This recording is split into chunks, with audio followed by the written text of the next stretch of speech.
karate has been better known in America, the father of karate and the original of all the empty-hand martial arts is beginning to be studied in this country more and more. And Kung Fu is taking its rightful place in the hierarchy of martial arts.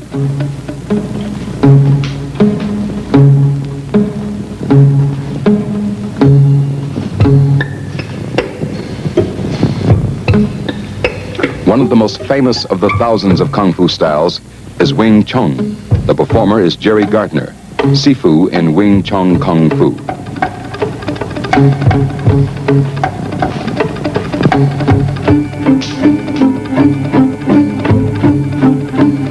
Kung Fu kata, as you can see, are softer and more flowing than karate kata, and their emphasis is not so much on strength as on movement.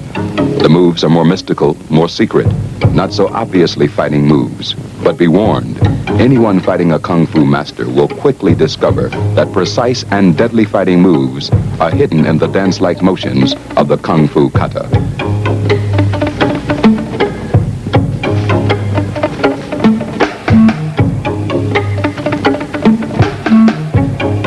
I used to really be in the fighting. Sometimes I'd be, you have a lot of anger inside, a lot of emotion inside. You go in the dojo, you want to hit somebody, you want to hit the back so you get that anger out. And I find now is that I don't want to fight. I don't feel like I want to fight. And if I had to defend myself, that would be something else. Some forms deal with developing the fluidity of motion. So you can flow, you can feel the flow, you can be in the flow.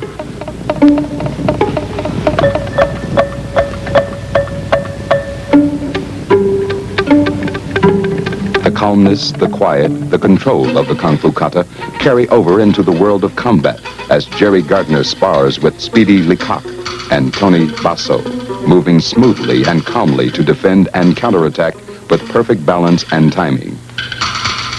This calmness in the face of danger is the true legacy of serious Kung Fu training.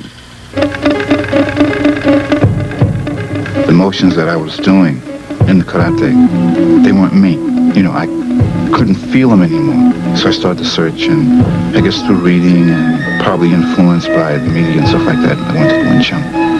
And I found the Wing Chun to be what I was looking for. It was simple, but yet it's not simple, but subtle, but yet it was complicated. It required and developed concentration, focus, relaxation, speed of hand, concentrating of the eye. Very strong stance, strong legs. And I really began to see it.